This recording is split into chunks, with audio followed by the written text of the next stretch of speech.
નમસ્તે બાળ મિત્રો, ગોપાલના ઘરે પલાળેલા અને ફણગાવેલા ચણાનું મહત્વ સમજ્યા હતા. આજે આપણે બોર્ડ પર લખેલા પ્રશ્નોની ચર્ચા કરીએ. તમારા ઘરમાં રસોઈ બનાવતા પહેલા કઈ કઈ વસ્તુ પલાળવામાં આવે છે? લાલા, અમારા ઘરે ચણા, રાજમા અને મગ પલાળવામાં આવે છે. લાલા, અમારા ઘરે વટાણા પણ પલાળવામાં આવે છે. વાહ બાળ મિત્રો, બહુ સરસ જવાબ.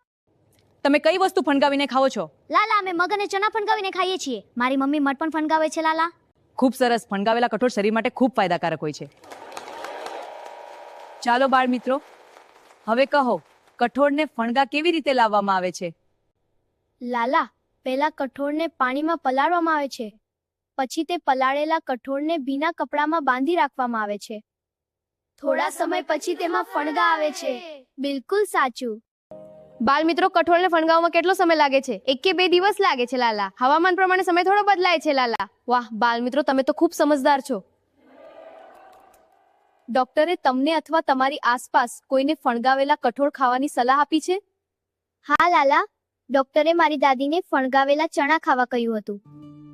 મારા કાકાને પણ ડોક્ટરે ફણગાવેલા મગ ખાવા કહ્યું હતું. લાલા, કારણ કે ફણગાવેલા કઠોળમાં વધુ પોષક તત્વો હોય છે. બાળ મિત્રો, આજે આપણે શું શીખ્યા? કઠોળને પલાળવાથી તે ફૂલે છે અને ફણગાવવાથી તેમાં પોષક તત્વો વધી જાય છે.